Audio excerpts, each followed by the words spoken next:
He walked in wearing a hoodie and was told, "We don't serve your kind here." Seconds later, they found out he owned the entire company.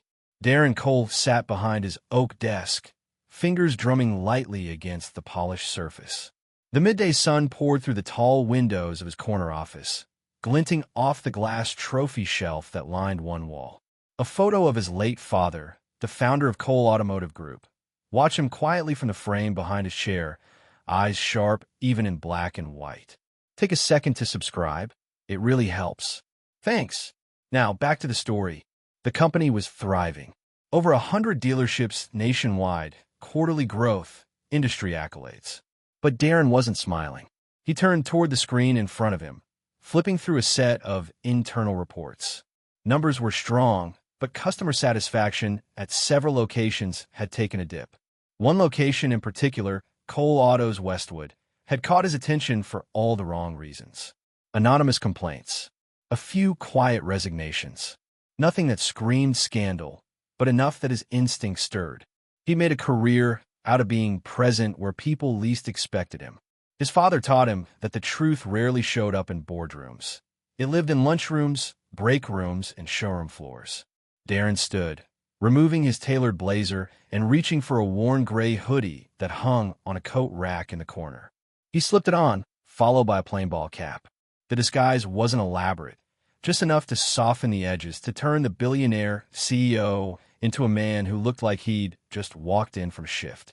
He left the Rolex in the drawer, took his old keys, and headed for the service elevator.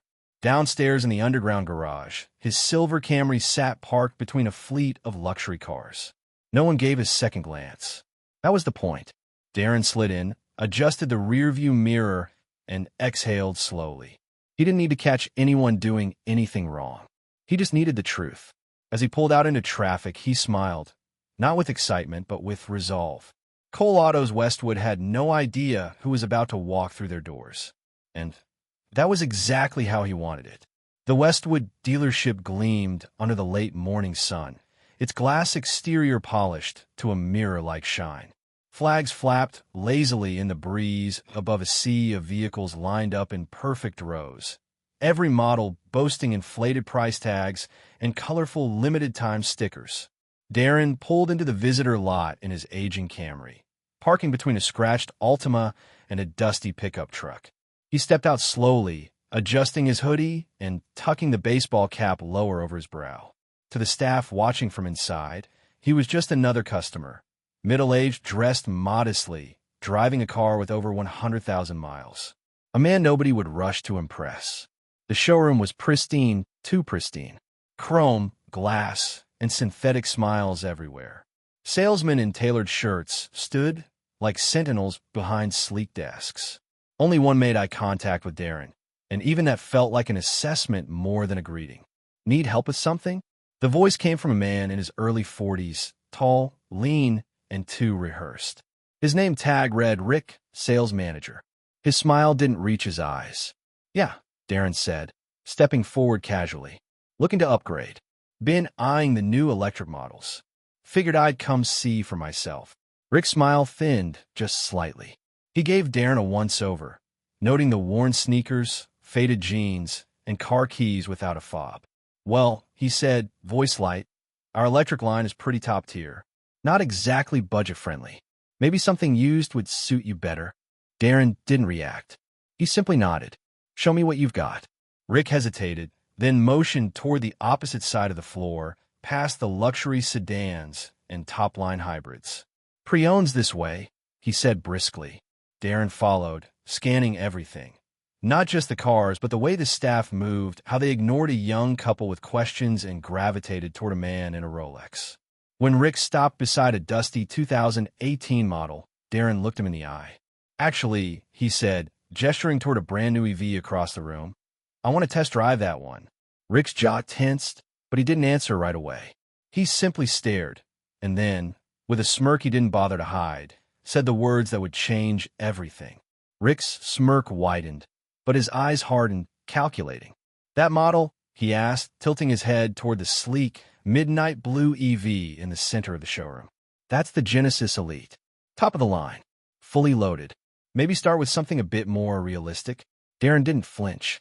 I'd still like to see it. Rick exhaled, long and theatrical, as if the request had cost him something. He took a step closer, lowering his voice just enough to make the condescension feel intimate. Look, pal, we don't just hand over keys to anyone who walks in off the street, especially not to people who can't afford a scratch on the paint. Darren's gaze didn't waver. I didn't ask for the keys. I asked for a test drive. Rick chuckled, dry, humorless. We don't serve your kind here. You know, the ones who think a hoodie and some confidence will get them behind the wheel of a $90,000 car. I've seen the type. You're here to waste time. Maybe snag a selfie. That's not how we operate.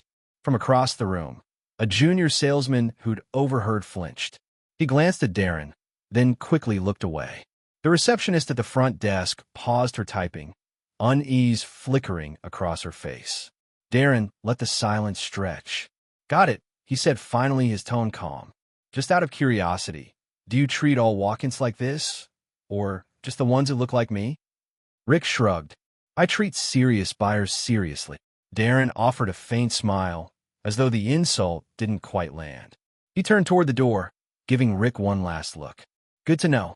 As Darren exited the showroom, heads subtly turned. The tension left behind buzzed louder than any sales pitch echoing off the polished floors. Outside, he walked back to his car. Not the Camry this time, but the black luxury SUV parked discreetly at the side entrance. As he opened the door, his assistant stepped out from the passenger's seat, phone in hand. Everything recorded, sir, she said. Audio and video. Do you want to go straight to corporate? Darren nodded slowly, eyes still on the dealership. No, I want to go back inside. Time to introduce myself properly. The glass doors swung open with a soft hiss as Darren re-entered the dealership, this time flanked by Mike Jordan, regional director and the kind of man who made entire rooms recalibrate the moment he stepped in.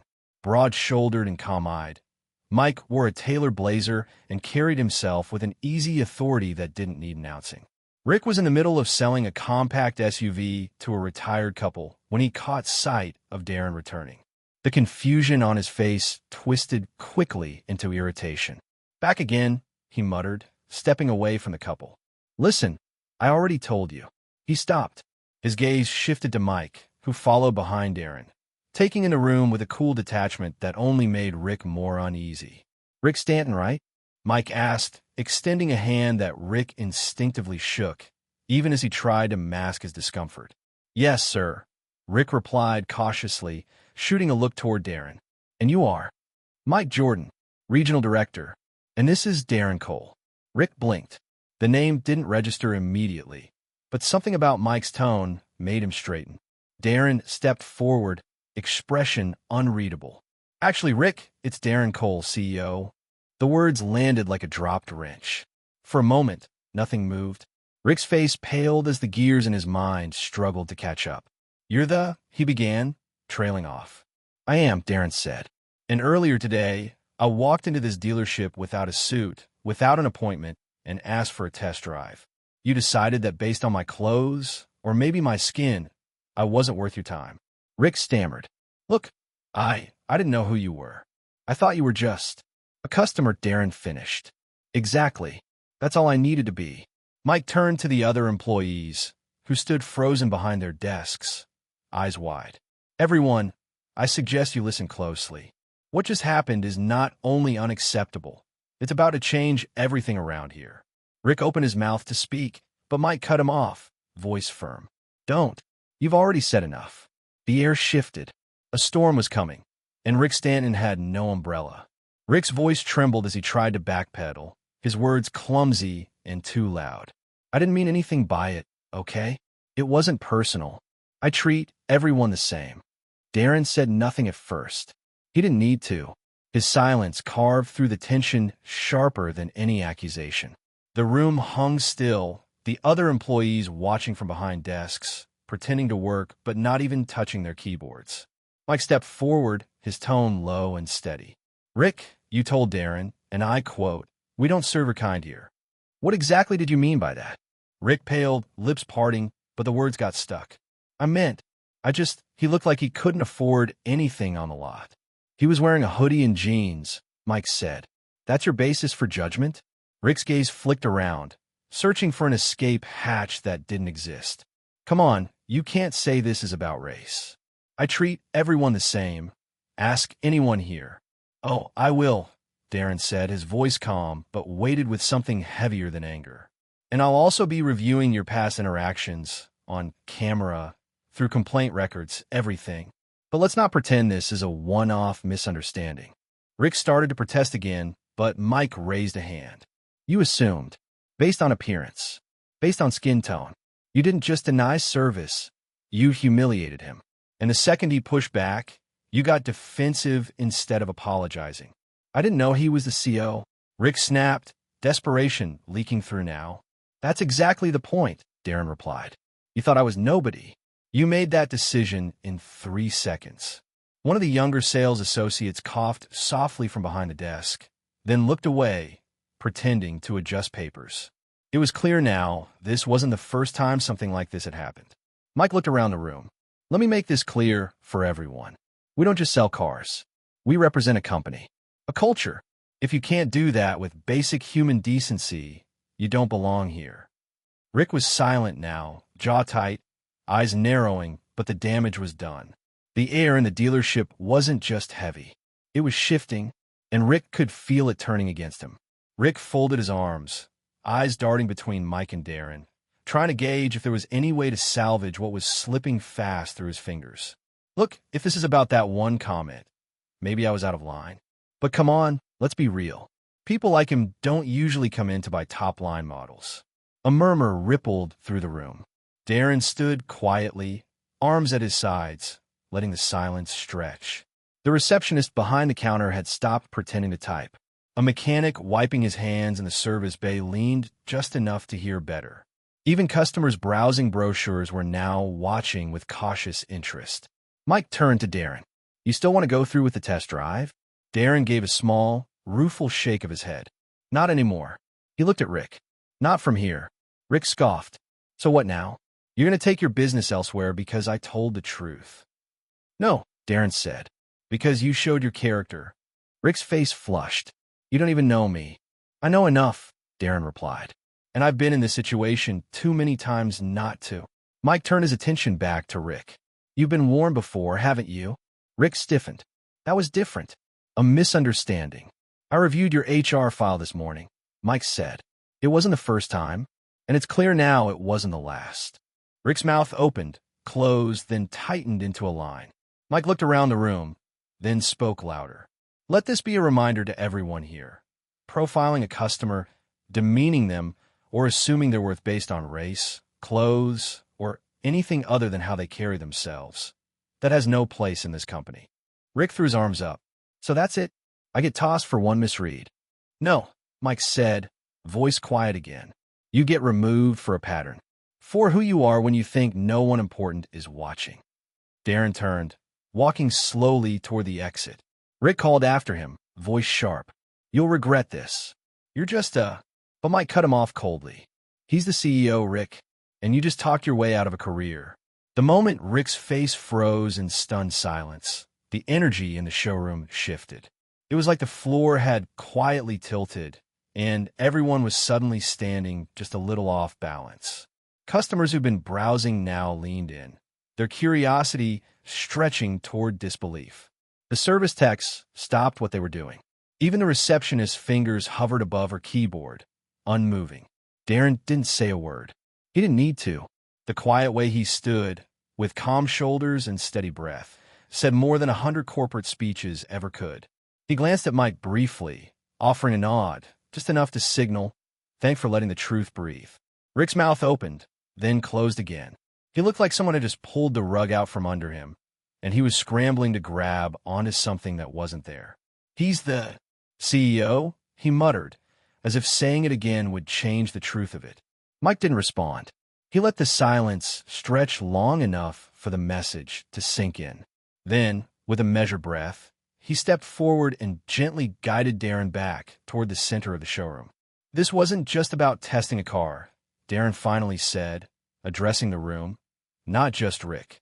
It was about testing the culture, seeing if this place still lined up with the values it's supposed to stand for.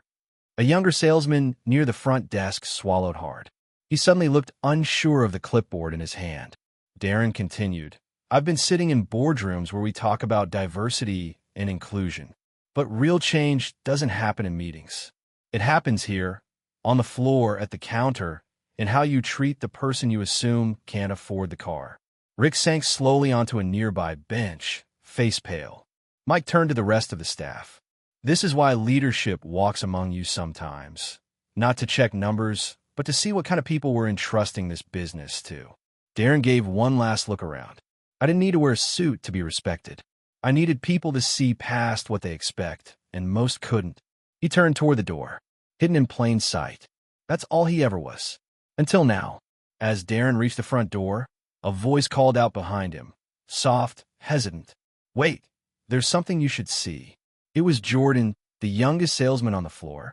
Barely out of training, he'd been watching the entire scene unfold with a mix of quiet discomfort and growing unease.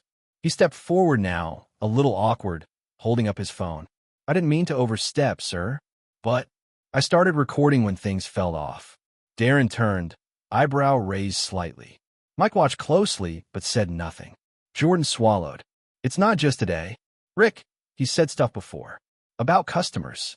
About who he thinks belongs here and who doesn't. He held the phone out like it weighed more than it should. I didn't know what to do with it, but I didn't want to pretend it wasn't happening either. Darren took the phone, thumbed the screen, and pressed play. The audio crackled at first, then settled into Rick's unmistakable voice. Not worth my time. You can always tell the type. Dressed flashy, ask a bunch of questions, never buy. I don't need to waste a test drive on someone who probably Ubered here. There were laughs, some from Rick, some from another voice Darren couldn't quite place. Then more. I mean, come on. You know the drill. They walk in, talk big, walk out empty. Best thing you can do is steer them to the used lot and move on. The recording ended. The silence it left behind was damning. Mike turned to Patricia, the HR lead who had arrived just minutes before. That'll go in the file, he said quietly. She nodded grimly, already opening her laptop. Rick's eyes darted between faces, panicked now. That was private. You can't. You're all taking this too far. No, Darren said calmly. You took it too far. We're just finally pressing stop. He handed Jordan's phone back, voice gentler. Thanks for stepping up. That took guts. Jordan nodded, but his hands trembled slightly. Darren placed a reassuring hand on his shoulder before turning back to Mike. Now the question isn't whether Rick's fired. That's done. The real question is how deep this culture rot goes and how we dig it out. Mike's jaw worked silently as the door closed behind Rick, the echo of the final confrontation still hanging thick in the air. The room hadn't moved. Salespeople stood stiff at their desks, heads bowed over keyboards, pretending not to listen but hearing every word. It was Patricia who finally broke the silence, tapping something into her laptop with sharp, deliberate clicks. I'll have the termination paperwork filed and the security badge revoked by end of day, she said, not looking up. Darren sat calmly in one of the showroom chairs, his presence no longer disguised. Gone was the customer in casual sneakers and a soft hoodie. Now he carried the weight of his title like armor. But it was Mike, the general manager, who finally stepped forward, his mouth drawn into a tight line. I had no idea, he said quietly. I mean, I knew Rick could be sharp, but I didn't know it was this. Darren met his eyes. You didn't know? Or you didn't look? Mike winced. I didn't want to believe it. Rick was our top closer last quarter. He always hit numbers. Always. And that blinded you to how he got there. Mike didn't answer immediately. He looked toward the front desk, where a young black couple now stood hesitantly, clearly unsure if they should even still be there. Darren followed his gaze. It wasn't just today, Darren said. I've had 3 reports from friends in the community warning me about this location in the past 6 months. I sent our mystery shopper 3 weeks ago. He was ignored for over an hour. No one even said hello. So I came myself. Mike's eyes dropped. You were testing me. I was testing the culture, Darren corrected. And right now it's broken. A pause stretched out before Mike finally straightened his shoulders. What do you want me to do? Change it, Darren said, his tone level but unwavering. Starting with mandatory anti-bias training for everyone. then a review of every customer complaint filed here in the last year. You're going to face it, Mike, every ugly part of it. And if I find out you knew more than you're admitting, you'll be next. Mike nodded, voice steady but tight. Understood. The sunlight hit differently as Darren stepped out of the glass doors, the warmth oddly at odds with the cold truth he had just laid bare inside. The lot buzzed quietly with a low hum of cars and the distant sound of a detailer spraying down a vehicle. But around him, a stillness lingered, like the air itself was holding its breath. He paused near a sleek black sedan, the same model Rick had so smugly declared was out of reach for a man like the one Darren had been pretending to be. Funny, he thought, how often people showed their true selves when they assumed you didn't matter. That illusion of invisibility, it revealed more than any spotlight ever could. As he leaned against the car's warm metal, Darren's mind wasn't on the confrontation anymore. It was on the young couple inside who'd quietly watched it unfold. On the receptionist who'd shrunk back when Rick's voice grew sharp. On the sales associate who, earlier, had looked his way then quickly looked down. He could have walked away with just a termination and a memo. He could have filed a report, demanded a formal apology, scheduled a press release. But none of that would have touched the heart of the problem. Culture didn't change with headlines. It changed with accountability, with discomfort, with someone saying enough and meaning it. A breeze picked up, rustling the pages of the pamphlet he still held from earlier. He folded it slowly and tucked it into his jacket pocket. Behind him, the showroom door opened and Mike stepped out, hands in his pockets, eyes wary but different, less defensive, maybe even humbled. We're going to start making it right, Mike said quietly. Darren gave a small nod. Starting is the easy part. Sticking with it when no one's watching, that's where the real work is. Mike looked down, then back up. You'll be watching, won't you? Darren smiled faintly. You can count on it. With that, he pushed off the car and walked toward the sidewalk, every step quiet but purposeful. The sun was still warm, the world still spinning. But inside that dealership, something had shifted, and maybe, just maybe, it would stay that way. Darren sat in his car, parked 2 blocks from the dealership, the engine off, windows cracked just enough to let in the breeze. His phone rested on the center console, screen aglow with the playback of the audio recording he'd captured earlier. Every word from Rick was clear, biting. The dismissive tone, the smug assumptions. The moment he said, "We don't serve your kind here," like it was just another Tuesday. Darren let it play twice more, each time the weight in his chest sinking deeper. It wasn't just about one man being rude. It was about a culture that let someone like that thrive in a position of trust. And if Rick had spoken like that to him, Darren wondered grimly, how many others had walked out of those glass doors humiliated and unheard. He opened a folder on his tablet labeled Internal Review. It already contained customer complaint logs from the last 6 months. Subtle patterns emerged. Test drives denied for vague reasons. Loans unexpectedly denied. Certain clients mysteriously redirected to the used car lot. Most concerning were the gaps. Whole days without a single minority customer completing a sale. In a dealership that size, in a city that diverse, that wasn't coincidence. Darren typed notes quickly, cross-referencing Rick's sales with customer demographic data. A pattern emerged. Rick sold well, but only to a specific kind of customer. His approval rate plummeted whenever the buyer didn't fit his narrow profile. Next, Darren pulled up internal staff feedback forms. There were whispers, comments left anonymous but telling. One mentioned coded language. Another flagged selective service. A third noted that certain clients get a different welcome depending on who's on shift. Darren paused and leaned back. It was all there. Not a smoking gun, but enough smoke to know the fire had been burning unchecked for far too long. He sent the files to a secure company server, flagged them for the legal and HR teams, and added one line to the message: systemic review required. Start with Rick, but don't end there. Then, phone in hand, he hit record again. Tomorrow, he would return, not as the quiet customer, not as a CEO in disguise, but as the man pulling back the curtain. The boardroom was silent, except for the soft click of Darren's remote as the screen behind him lit up. Faces surrounded the long, polished table. Department heads, regional managers, HR, legal. Some looked curious, others wary. None knew why the emergency meeting had been called, only that it came directly from the CEO and it was mandatory. Darren didn't waste time. What we tolerate becomes our culture, he said, his voice even. And we've been tolerating something for far too long. He hit play. The audio began. Rick's voice unmistakable, smooth and smug. The dismissiveness, the laughter, the line that landed like a hammer. We don't serve your kind here. The room stiffened. No one moved. Darren let it sit for a beat before continuing. That happened 2 days ago, at our flagship dealership. Rick knew nothing about the man he was speaking to, but he saw his skin, made an assumption, and acted with impunity. He turned to face them. You want to know how this ends? Rick's been terminated. Effective immediately. But this isn't about him anymore. The screen changed, showing complaint logs, sales discrepancies, and internal feedback. The patterns are systemic.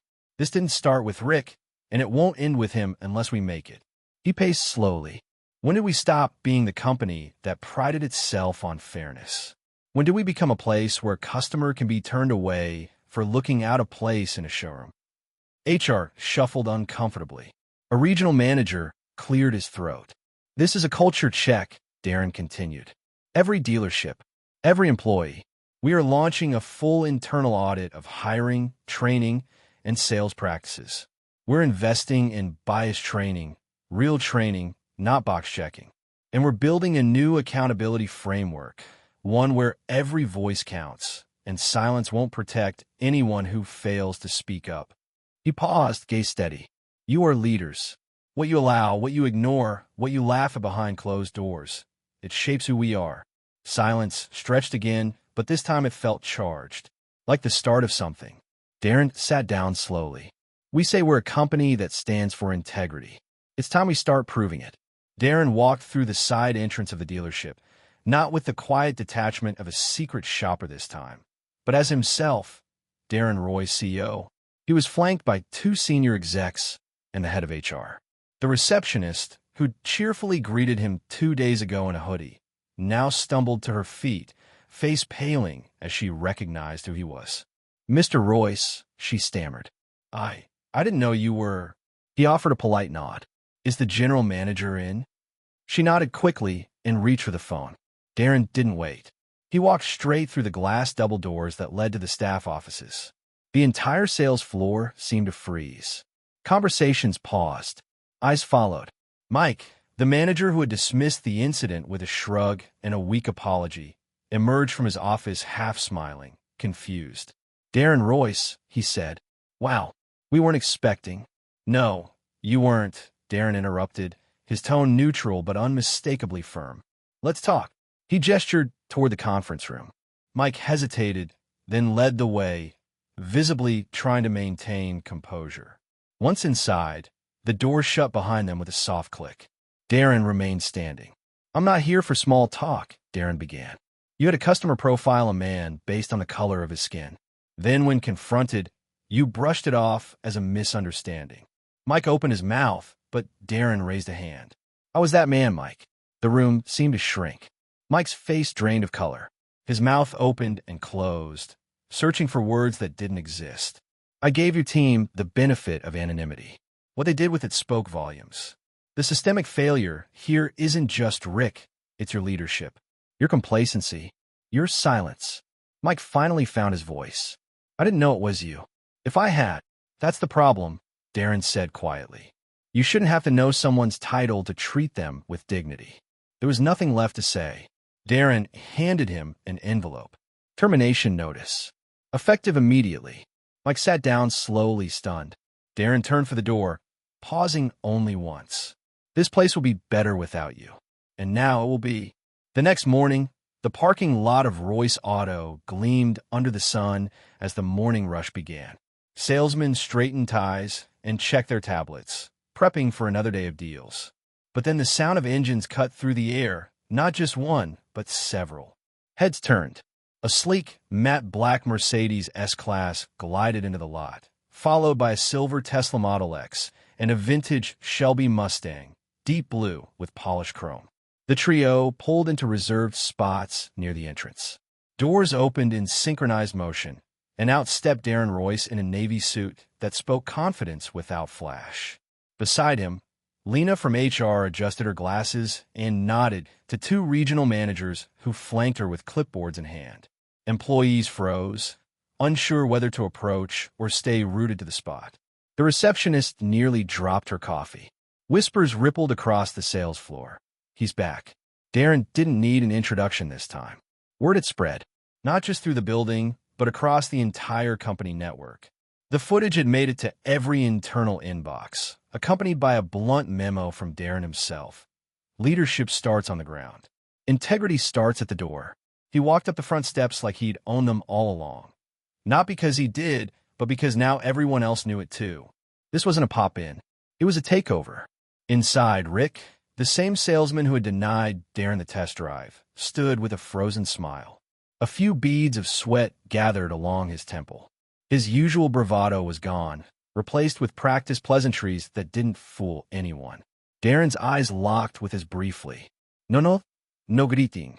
Just enough of a pause to let silence speak. Today, Darren said to the gathered staff, we talk about what kind of business this really is. Not just what we sell, but who we are when nobody's watching, or when we think nobody's important enough to treat right. He turned to Lena. Let's get started. The doors to the conference room opened again. This time, they didn't close. The meeting was public, transparent, just like it should have been all along. The tension inside the showroom felt almost theatrical. Every smile had an edge to it. Every handshake, a tremor. Name tags gleamed brighter today.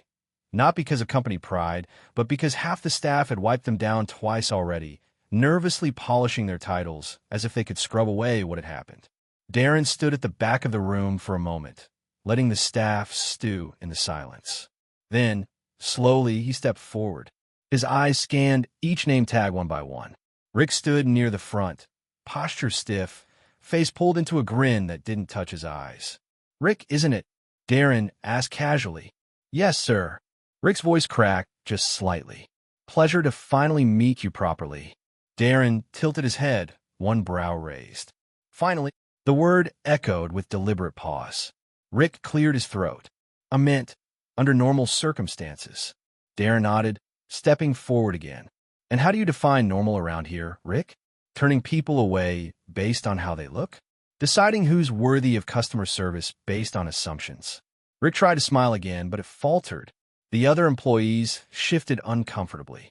A few of them exchanged glances, unsure whether to jump in or disappear into the nearest office. Lena stepped forward, holding a stack of reports. Over the past 3 days, we've been quietly reviewing customer interactions, recorded phone calls, and internal complaints. We've also conducted anonymous interviews with support staff. A ripple went through the room. Eyes widened. The air thickened. Darren took one of the folders and flipped it open. Seems a lot of those fake smiles come with real problems. Microaggressions. Ignored complaints. Certain zip codes never getting callbacks. And more than one story like mine. Only those folks didn't happen to own the company. A few name tags might as well have been spotlights now. The people wearing them shifted in place. Darren closed the folder. We're not here to protect a brand name. We're here to protect what the brand is supposed to mean. Integrity, fairness, respect. If your smile can't back that up, take the name tag off. And just like that, the room understood this wasn't about one bad apple. It was about burning down the whole rotten tree. Darren stepped to the center of the showroom, the polished floor reflecting the weight of what was about to come. The low hum of the dealership had faded to a silence so sharp, it cut through every nervous glance and fidgeted hand. All eyes were on him now, not as a customer, not even as a mystery guest, but as someone whose presence demanded truth. He paused for effect, letting the tension settle just enough before he exhaled. I'm not here to test drive a car, he began, his voice clear, steady. I already own one. In fact, I own every vehicle in this showroom. Murmurs broke out. Rick's eyes darted between Darren and Lena, a bead of sweat sliding down his temple. The other staff froze in place, some blinking in slow disbelief, others not daring to move at all. Darren continued, I'm Darren Cross, CEO of Cross Automotive Group. And this, He gestured broadly to the dealership around them. "Is one of my stores." The room inhaled at once. A collective gasp held too long. For a moment, the silence returned, but now it pulsed with raw disbelief. Rick took a half step forward, the color draining from his face. "Sir, I didn't know. I was—" "No," Darren cut in smoothly. "You didn't know. That's the point." He turned to face the rest of the team, his voice still calm but firm. "You didn't treat me with respect because I looked like someone who wasn't worth your time. That could have been anyone, any man, any woman, who walked through that door and didn't meet your expectations. And it wouldn't have changed a thing." Rick's mouth opened, then closed. No defense would help him now. Darren pulled a slip of paper from his pocket and handed it to Lena, who stepped beside him like a closing bracket. "This is the list of terminations," he said. "Effective immediately." She didn't flinch. The names were already expected. Darren looked at them one last time. "We don't build a future on appearances or prejudices. We build it on who we are when no one's watching." And with that, the illusion shattered. The real work could finally begin. Rick was still standing in the middle of the showroom like the floor had dropped beneath him, but Darren wasn't done. The silence that had followed the reveal was about to crack wide open, and he was going to make sure no one forgot why. Darren took a measured step closer, the soles of his shoes barely making a sound against the polished tile. His voice didn't rise, but somehow it carried more weight than a shout. "I want to go back to something you said when I walked in," he said, eyes locked on Rick. "Something that you said loud enough for everyone to hear." Rick swallowed hard. His collar suddenly looked too tight. "You looked me up and down," Darren continued, "and then you said, 'We don't serve your kind here.' Do you remember that?" Rick opened his mouth, but no sound came out. The sales team around him shifted uncomfortably, some taking small steps back as if to physically distance themselves from what was unfolding. Darren's tone never wavered. "You didn't ask my name. You didn't ask why I was here. You just decided I didn't belong. You said those words like they were company policy, like it was common sense, like they weren't soaked in history and hate." Rick finally found his voice. I didn't mean it like that, I swear. It was just a figure of speech." Darren nodded slowly, as if weighing that answer for a moment. "A figure of speech," he repeated. "Interesting, because when you said it, I felt every door that's ever been closed in someone's face for no reason other than how they looked. Every time someone was told, 'You don't belong.' That's not a figure of speech, Rick. That's a scar." The room held still as Darren looked around at the watching employees, some now visibly shaken. "Let this be clear. At no point in any dealership with my name on it will those words, or anything close, ever be tolerated again." Rick's shoulders slumped under the weight of what couldn't be unsaid. Darren turned his gaze to the others. "That kind of thinking ends today. Right here." The silence that followed Darren's words was thick, almost unbearable. No one moved, no one dared speak. Rick stood frozen, as if waiting for some miracle of forgiveness that wasn't coming. Darren slowly reached into his inner jacket pocket and pulled out a folded document. He didn't toss it. He didn't wave it around for effect. He simply unfolded it, glanced at the text to confirm it was the right one, and extended it toward Rick. "This is your termination letter," he said calmly, as if stating the weather. "Effective immediately." Rick's hands trembled slightly as he took it, eyes darting over the bold heading. His mouth opened again, but Darren raised a hand before he could speak. "Don't," he said, his tone steady but final. "You had a chance to treat people with dignity. You chose something else." Rick looked down at the paper like it was burning his fingers. "But I've been here for 8 years. And in less than 8 minutes, you showed exactly why you should never have been," Darren replied. A low murmur moved through the room, the kind that comes when people witness something that feels bigger than the moment. One of the junior salespeople looked down, ashamed. Another nodded, almost imperceptibly, like they had been waiting for someone to say what needed to be said. "You're not just losing your job," Darren continued, addressing the entire room now. "You've made this entire dealership complicit. You poison the air the second you let hate dictate your behavior. And I won't allow that to define who we are." He turned toward the manager, whose face had gone pale. "He is to be escorted off the property. No discussions, no second chances." Yes, sir, the manager said, voice barely above a whisper. Rick looked around one last time, hoping someone would speak up for him. No one did. As he walked out, flanked by two security officers, the only sound that followed was the echo of his own footsteps. Darren turned back to the staff, expression hard, voice unwavering. This isn't just about what happened today. This is about who we choose to be tomorrow. Clara sat in the same corner chair by the dealership's showroom window, sipping from a small paper cup. The sunlight filtered through the glass, casting soft shadows across the polished floor. She didn't expect to be back here. After the way she'd been treated, she almost didn't accept the call to return. But something in Darren's voice, not just the words, but the weight behind them, convinced her to give this place one more hour of her time. Darren approached slowly. No entourage, no clipboard, no barrier of authority. Just him, in a simple navy blazer and an expression that carried more humility than most executives ever allowed themselves to wear. Clara, he said gently, thank you for coming. She gave a small nod, folding her hands in her lap. Her face was calm, but guarded. She wasn't here for pleasantries. Darren pulled a chair across from her and sat down, leaning forward slightly. I owe you an apology, not just for what happened, but for the system that allowed it to happen. She didn't speak right away, but her eyes didn't leave his. He continued, I walked into this dealership expecting professionalism, respect, and values we claim to uphold. What I saw was failure. A man judging you before you said a word, talking down to you like you didn't belong. Her jaw clenched faintly at the memory. He made it clear I wasn't welcome, she said, voice even but quiet. Darren nodded slowly. He's no longer with us. Fired on the spot.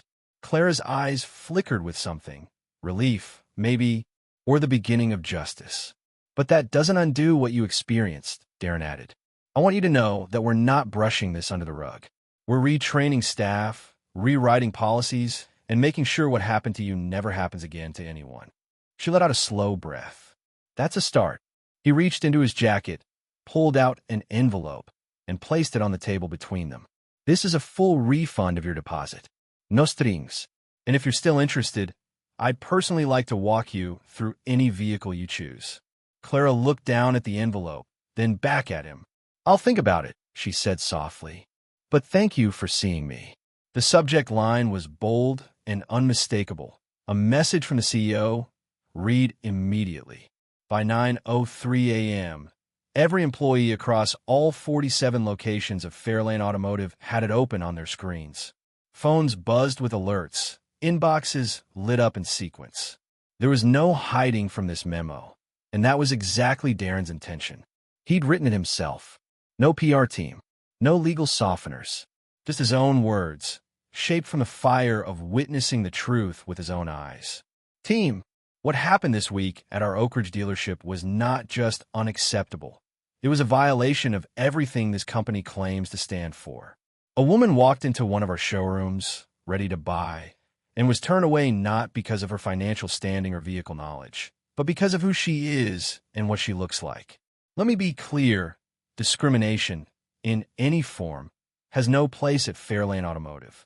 Not on our sales floor, not in our break rooms, not anywhere. He included details, not the woman's name, but enough for staff to understand this wasn't a vague reprimand. He acknowledged the exact phrases used, the arrogance displayed, and most importantly, the silence of those who witnessed and said nothing. Effective immediately, all locations will undergo mandatory inclusivity and ethics retraining. Not a single member of this company, from interns to executives, is exempt. We're not here just to sell cars. We are here to serve people, all people. The memo then introduced two new positions, an equity officer to oversee diversity policy implementation, and a community liaison to ensure customers from every background were not only respected, but welcomed.